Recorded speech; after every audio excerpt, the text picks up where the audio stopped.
Okay, question number 7. Question number 7. Moving charges and magnetism എന്ന് പറയുന്ന ലെസണിൽ നമ്മൾ സർക്കുലർ ലൂപ്പ് പ്രൊഡ്യൂസ് ചെയ്യുന്ന മാഗ്നറ്റിക് ഫീൽഡ് പഠിച്ചിട്ടുണ്ട് അല്ലെ. ആ ഒരു ടോപ്പിക് എന്നുള്ള ക്വസ്റ്റ്യൻ ആണ് അടുത്തതായിട്ട് നമ്മൾ ഡിസ്കസ് ചെയ്യാൻ പോകുന്നത്. ആ ക്വസ്റ്റ്യൻ ഒന്ന് നോക്കാം നമുക്ക്. 2 identical circular loops P and Q, each of radius small r, are lying in parallel planes such that they have common axis. The current through P and Q are I and 4I respectively in clockwise direction as seen from O. The net magnetic field at O. അവിടെ നിങ്ങൾ ശ്രദ്ധിക്കാം, ഈ രണ്ട് coil ലൂപ്പുകളും identical ആണ്. ഇനി നമുക്ക് സെന്ററിൽ നിന്ന് ആ മാഗ്നറ്റിക് ഫീൽഡ് കണ്ടുപിടിക്കേണ്ട പോയിന്റിലേക്കുള്ള ഡിസ്റ്റൻസ് രണ്ട് കേസിലും സെയിം ആണ്. ശരിയല്ലേ? ഇനി നിങ്ങൾ നോക്കിയാൽ പറഞ്ഞിട്ടുണ്ട്, ഓന്ന് നോക്കുന്ന സമയത്ത് രണ്ടിലുള്ള കറണ്ട് ക്ലോക്ക് വൈസ് ആണ്. അപ്പൊ മാഗ്നറ്റിക് ഫീൽഡ് ടുവേർഡ്സ് ദ കോയിലാണ് വരിക അല്ലെ. അതായത് ഈ പി എന്ന് പറയുന്ന ലൂപ്പ് ഉണ്ടാക്കുന്ന field towards the centre of പിയും, ക്യൂ എന്ന് പറയുന്ന ഓയിൽ ഉണ്ടാക്കുന്ന ഫീൽഡ് ടുവേർഡ്സ് ക്യൂ ആണ് വരിക അല്ലെ. ഉറപ്പിച്ചോ, ഈ രണ്ട് ഫീൽഡുകളും ഓപ്പോസിറ്റ് ആണ്. അപ്പൊ ഞാൻ ഈ പി ഉണ്ടാക്കുന്ന ഫീൽഡ് ബി പി എന്നും ഈ ക്യൂ ഉണ്ടാക്കുന്ന ഫീൽഡ് ബി ക്യൂ എന്നും പറഞ്ഞാൽ ദ ബി പി എന്ന് പറയുന്ന ഫീൽഡിന്റെ ഡയറക്ഷൻ ഇവിടുന്ന് ഇങ്ങോട്ടാണ്, ബി ക്യൂ എന്ന് പറയുന്ന ഫീൽഡിന്റെ ഡയറക്ഷൻ ഇവിടുന്ന് ഇങ്ങോട്ടാണ് അല്ലെ. അപ്പൊ നെറ്റ് ഫീൽഡ്, ഓലുള്ള നെറ്റ് ഫീൽഡ് കാണാൻ നമ്മൾ എന്ത് ചെയ്യണം? വലുതെന്ന് ചെറുത് മൈനസ് ചെയ്യണം. ഓക്കെ, അതില് നമുക്കറിയാം ഒരു സർക്കുലർ ലൂപ്പ് അതിന്റെ ആക്സിസിൽ എക്സ് ഡിസ്റ്റൻസിൽ ഉണ്ടാക്കുന്ന field μ0I r² 2 into r² plus x² the whole raised to 3/2 നിങ്ങൾ പഠിച്ചിട്ടുണ്ട്. ഓക്കെ, അങ്ങനെയാണ്. ഇവിടെ നിങ്ങൾ ശ്രദ്ധിച്ചോ, ഈ രണ്ടാളുടെയും റേഡിയസ് സെയിം ആണ് അല്ലെ. ഈ രണ്ടാളുടെ സെന്ററിൽ നിന്നും ആ പോയിന്റിലേക്കുള്ള ഡിസ്റ്റൻസും സെയിം ആണ് അല്ലെ. അപ്പൊ ഈ ആറും എക്സും സെയിം ആണെങ്കിൽ പിന്നെ ഫീൽഡിനെ ഡിസൈഡ് ചെയ്യുന്ന ഫാക്ടർ കറണ്ട് അല്ലടാ അല്ലെ. ഇനി നിങ്ങൾ നോക്ക്, ഇവിടെയുള്ള പിയിലുള്ള കറണ്ട് I ആണെന്നും ഇത് 4I ആണെന്നും പറഞ്ഞിട്ടുണ്ട്.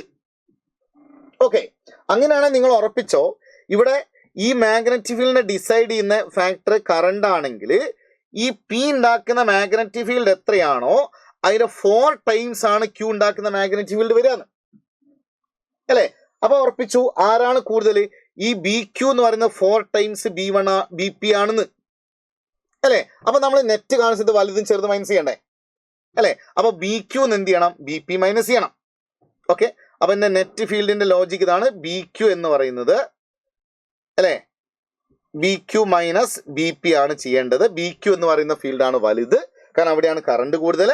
ഇനി ഒരു കാര്യം കൂടി ഞാൻ പറഞ്ഞു, ഈ രണ്ടാളെ കേസിലും ആറും എക്സും ഒക്കെ സെയിം ആണ് അല്ലെ. അപ്പൊ ബി പ്രപ്പോർഷൻ ടു ഐ വരും. അപ്പൊ ഇവിടെയുള്ള കറണ്ട് ഐയും ഇത് 4I ആണെങ്കിൽ ഇവൻ ഉണ്ടാക്കുന്ന മാഗ്നറ്റിക് ഫീൽഡ് എത്രയാണോ അതിന് 4 ടൈംസ് ആണ് ഇവൻ ഉണ്ടാക്കുക അല്ലെ. അപ്പൊ ബി ക്യൂ എന്ന് പറയുന്നത് എന്തായിരിക്കും? 4 ടൈംസ് ബി പി ആയിരിക്കുന്ന മൈനസ് ബി പി. ഓക്കെ, അപ്പൊ നമ്മളെ ആൻസർ ആ net magnetic field 3 times magnetic field produced by P ആയിരിക്കുന്നു. ലോജിക് ക്ലിയർ ആണെന്ന് വിചാരിക്കുന്നേ അല്ലേ? ഓക്കെ, ഇനിടാ ആ പി ഉണ്ടാക്കുന്ന ഫീൽഡ് നമ്മൾ കണ്ടുപിടിച്ചാൽ പോരെ, right? So that's equal to B is equal to the equation use ചെയ്താൽ 3 into അല്ലെ μ0 കറണ്ട് ഐ ആണ്, ആറ് സ്മോൾ ആർ എന്നാണ് ക്വസ്റ്റ്യനിൽ പറഞ്ഞത്, അതുകൊണ്ട് സ്മോൾ ആർ എടുത്തു, divide by 2 into small r². ആ എക്സ് എന്ന് പറയുന്ന ഡിസ്റ്റൻസ് എന്ത് തന്നെയാണ്? r തന്നെയാണ്, whole raise to 3/2. Okay, so B is equal to 3 μ0I r² divided by small r² divided by 2 into ഇത് 2r² എന്നാണ് വരിക, 2r² raised to 3/2. Okay, right. So ഞാൻ എൻ്റെ ഫൈനൽ ഇക്വേഷനിലേക്ക് വന്നാൽ അപ്പൊ B is equal to 3 μ0I divided by അല്ലെ. അപ്പൊ 3 μ0I എങ്ങോട്ടായിരിക്കും? ക്യൂവിന്റെ അടുത്തേക്കായിരിക്കും അല്ലെ. ആൻസർ ആയേ 3 μ0I പിന്നെ ക്യൂവിന്റെ അടുത്തേക്ക്. അങ്ങനെ വരുന്ന ഒരു ഒറ്റ ഓപ്ഷൻ അതിൻ്റെ അകത്തുള്ളൂ അല്ലെ. ഏതാണ്? 3 mu 0 ഐയും ടുവേർഡ്സ് ക്യൂവും വരുന്ന ഒരു ഒറ്റ ഓപ്ഷനേ ഉള്ളൂ, ഓപ്ഷൻ 4 ആണ്. നമുക്ക് വേണമെങ്കിൽ ചെയ്ത് നോക്കാം.